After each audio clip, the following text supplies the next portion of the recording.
ஆத்ம நண்பர்கள் அனைவருக்கும் அன்பான வணக்கம். நம்முடைய ஆத்ம ஞான மையம் யூடியூப் சேனல்ல தொடர்ந்து நாம பல சிறப்பு பதிவுகளை பார்த்துட்டு இருக்கிறோம். அந்த வகையில இன்னைக்கு மார்கழி மாதத்தினுடைய சிறப்பு பதிவாக மார்கழி மாதத்துல என்ன பண்ணணும், என்ன பண்ணக்கூடாது, மார்கழி மாதத்தினுடைய பெருமைகள் என்ன, இந்த மாதத்துல நம்ம கடைபிடிக்க வேண்டிய சில முக்கியமான தகவல்கள் அப்படிங்கிற அனைத்து தகவல்களையும் இந்த பதிவுல பார்க்கலாம் வாங்க.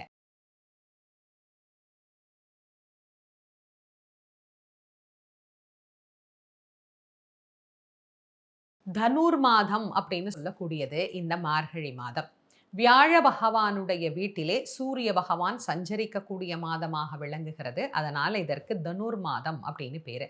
இந்த அழகான தனுர் மாதத்துல நாம கிருஷ்ண பரமாத்மா சொன்ன மாதிரி மாதங்களிலே நான் மார்கழியா இருக்கிறேன் அப்படின்னு கண்ணனே விரும்பிய குளிர்ந்த மார்கழி மாசத்துல தெய்வ வழிபாடு அப்படிங்கிறது தான் மிக சிறப்பானது. இந்த மாசத்தை பத்தி பொதுவா பேசும்போது சில பேர் சொல்லுவாங்க, இந்த மாசம் வந்து ஒண்ணுத்துக்கும் ஆகாத ஒரு மாசம். இதுல நல்ல காரியமே செய்யக்கூடாது.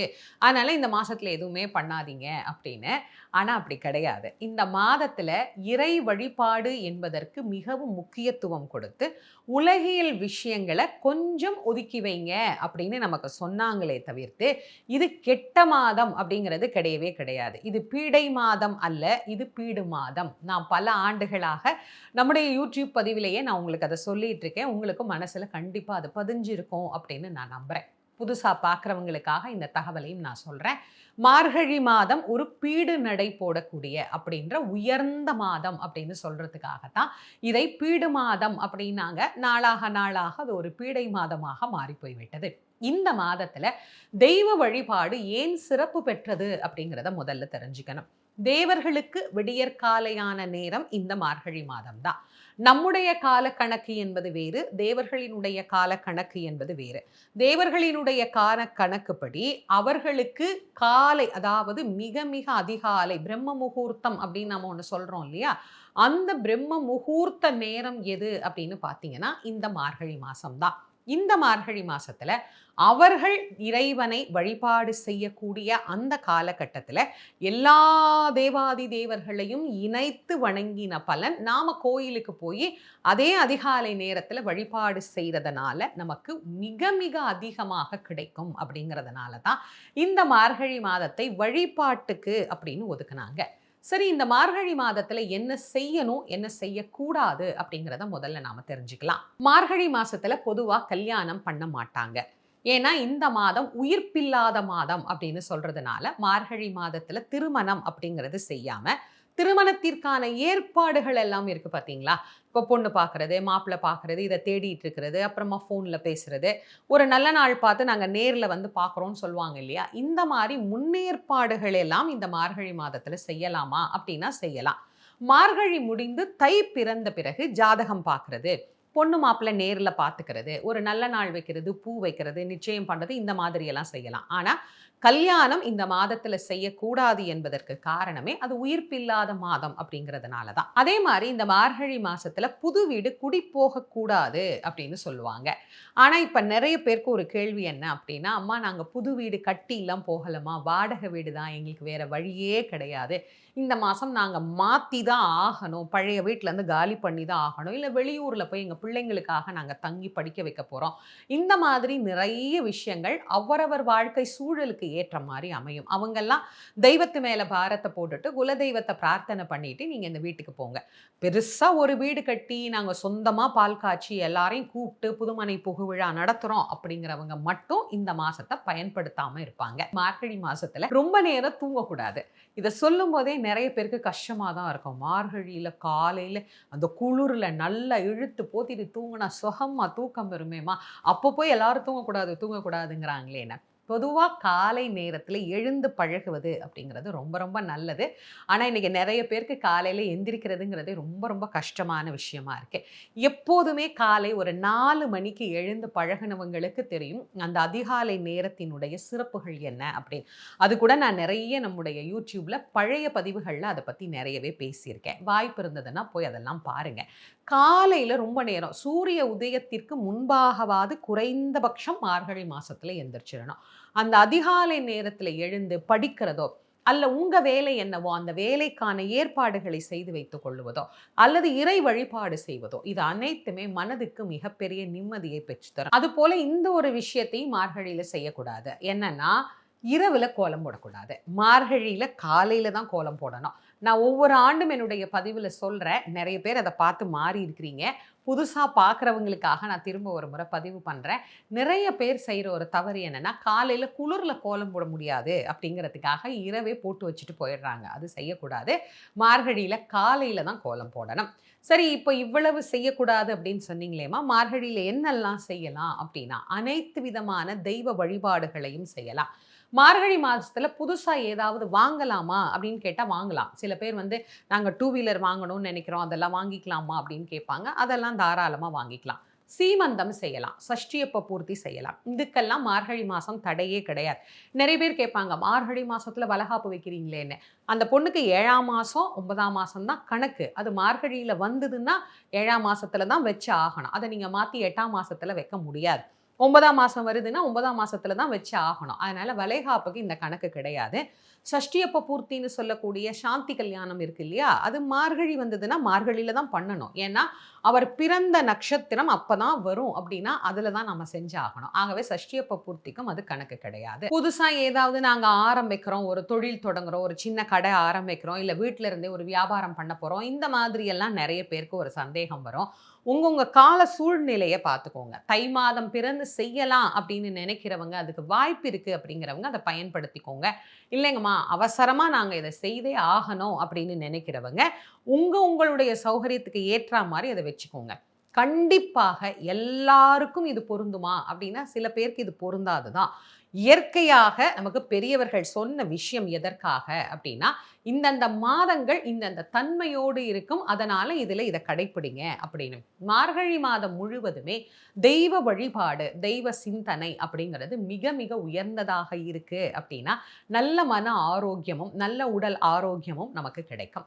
சரி, இந்த மார்கழி மாசத்துல நாம செய்யக்கூடிய மிக முக்கியமான 3 விஷயங்கள் அப்படின்னு ஒவ்வொரு வருஷமும் நான் உங்களுக்கு சொல்லிட்டு இருக்கேன். இந்த ஆண்டு புதிதாக இன்னொரு விஷயமும் சேர்த்து உங்களுக்கு சொல்லப் போறேன். 4 விஷயங்களாக இந்த மார்கழி மாதத்துல அனைவரும் கண்டிப்பாக செய்ய வேண்டிய விஷயங்கள் என்ன அப்படிங்கிறத இப்ப பார்ப்போம். முதலாவதா எப்போதும் நாம் சொல்லக்கூடியது மார்கழி மாதத்தினுடைய தனுர் பூஜை. ஒரு சின்ன கோவிலாக இருந்தா கூட சரி, மார்கழி மாதத்துல ஒரு 1/2 லிட்டர் பால் வாங்கி கொடுத்தேனும், காலையில நடைபெறக்கூடிய அந்த தனுர் மாத அபிஷேகம்னு சொல்றாங்க இல்லையா? அதுல கலந்துக்கோங்க. பெரிய கோயிலுக்கு தான் குடுக்கணும்னு நான் எப்போதுமே சொல்ல மாட்டேன். உங்க தெருவுல இருக்கிற ஒரு சின்ன சிவன் கோயில தயவு செஞ்சு கவனிங்க. இந்த மார்கழி மாசமாவது அந்த கோயிலுக்கு காலையில போய், அது பெருமாள் கோயிலோ, சிவன் கோயிலோ, காலையில போங்க. அங்க போய் அந்த தனுர் பூஜையில கலந்துக்கோங்க. அபிஷேகத்துக்கு ஏதாவது ஒரு பொருள், முழு அபிஷேகமே எங்களால குடுக்க முடியலம்மா, ரூ. 300 கேட்குறாங்க, ரூ. 500 கேட்குறாங்க, ரூ. 1000 கேட்குறாங்க அப்படின்னீங்கன்னா, ஒரு 1/2 லிட்டர் பால் வாங்கி குடுத்து கலந்துக்கோங்க. வசதி இருக்கிறவங்க ஒரு பூஜைக்கு பணம் கட்டி ஒரு பூஜைய செய்யுங்க. 2வது அன்னதானம். எல்லா பதிவுகளிலும் நான் சொல்றது தான். மார்கழியில செய்யக்கூடிய அன்னதானத்துக்கு அப்படின்னு நிறையவே வலிமை இருக்குது. அதனால இந்த மார்கழி மாதம் காலையில நீங்க கோயிலுக்கு போகும்போது, தினமும் முடியலன்னா கூட ஒரு 4 நாள் இல்லன்னா ஒரு 3 நாள் இந்த மாசத்துல நீங்க தேர்வு பண்ணிக்கோங்க. ஒரு 1/2 கிலோ சுண்டல் அவிச்சு எடுத்துட்டு போங்க. இல்ல ஒரு 1/2 கிலோ பொங்கல் பண்ணி எடுத்துட்டு போங்க. கோயிலுக்கு வர பக்தர்களுக்கு பிரசாதமா குடுங்க. இளம் வயதுல மார்கழி மாசத்துக்கு கோயிலுக்கு போங்க அப்படின்னாலே பிள்ளைங்களுக்கெல்லாம் ஆர்வம் வந்ததுக்கு முதல் காரணம் கோயில்ல குடுக்கிற சூடான பொங்கலும் பிரசாதமும் தான். இந்த பிரசாதத்தை இன்னைக்கு வரைக்கும் நீங்க மறந்திருக்க மாட்டீங்க அப்படின்னு நான் நம்புறேன். எதிர்கால தலைமுறையினருக்கு நாம் நல்ல விஷயங்களை கொண்டு போய் சேர்க்கணும். அதனால இந்த அன்னதானம் அப்படிங்கிறத மறந்துடாதீங்க. கண்டிப்பா உங்களால என்ன முடியுதோ அதை செய்யுங்க. நம்ம தெருவுல, நம்ம ஊர்ல இருக்கிற கோவில்ல இது மாதிரி செய்யறதுக்கு ஆள் இல்ல அப்படின்னா, நீங்களே தெருவுல இருக்கிற ஒரு 2, 3 பேரா சேர்ந்து இந்த காலை நேரத்துல குடுக்கிற பிரசாதம், அன்னதானத்த கண்டிப்பா செய்யுங்க. அது ரொம்ப ரொம்ப விசேஷமான பலன். 3வதா தினமும் காலையில விளக்கேத்துங்க. மார்கழி மாசம் காலையில நம்ம வீட்டுக்குள்ள விளக்கேத்துற மாதிரியே வாசல்ல ஒரு 2 விளக்கு.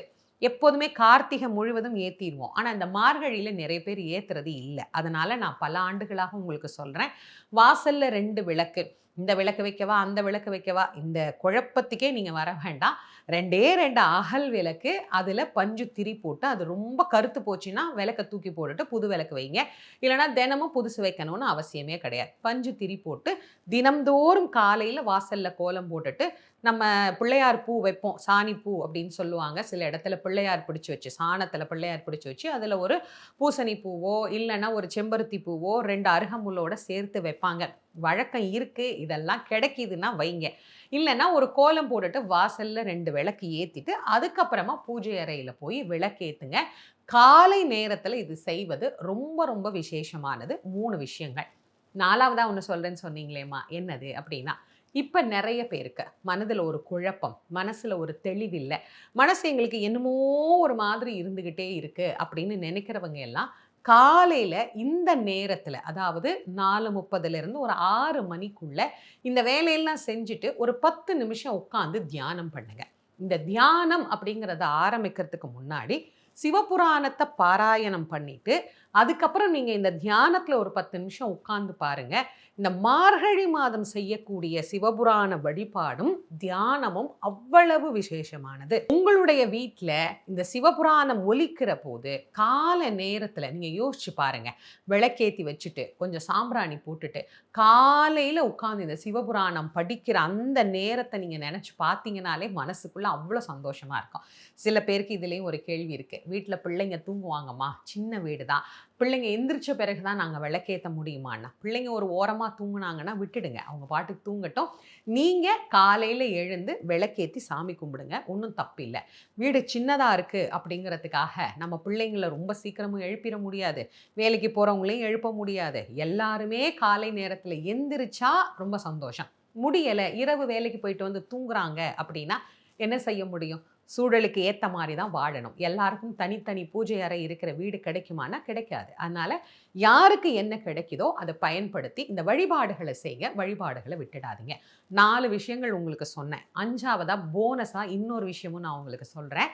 நம்முடைய ஆத்மஞான மையம் யூடியூப் சேனல்ல மார்கழி மாதத்தினுடைய 30 நாட்களும் உங்களுக்கு இந்த ஆண்டு புதிதாக ஒரு சிவ அனுபவத்தை கொடுப்பதற்காக அடியேன் ஒரு புதிய முயற்சியாக ஒரு விஷயம் செய்ய போறேன். அதை எல்லாரும் தவறாம பாருங்க. அந்த 5வது விஷயம் தான் இது. என்ன அப்படின்னா, மார்கழி 30 நாளும் பொதுவா நம்ம திருப்பாவை, திருவெம்பாவை, விளக்கம், இன்னும் நெறைய தகவல்கள் பல ஆண்டுகளாக நெறைய சொல்லிட்டு இருக்கிறேன்.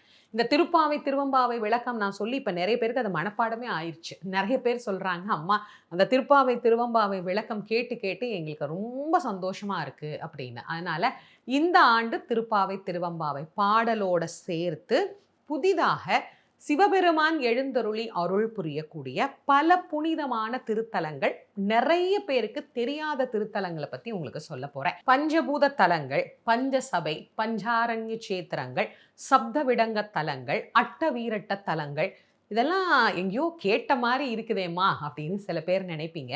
ஆமா. இதெல்லாம் சிவபெருமான் நிகழ்த்திய அற்புதங்களும், அதிசயங்களும் அடங்கிய பல அருமையான ஆலயங்கள். மார்கழி மாசம் ஒரு சிவன் கோயிலுக்கு போனோம், ஒரு பெருமாள் கோயிலுக்கு போனோம் அப்படிங்கிறது ஒரு கணக்கு.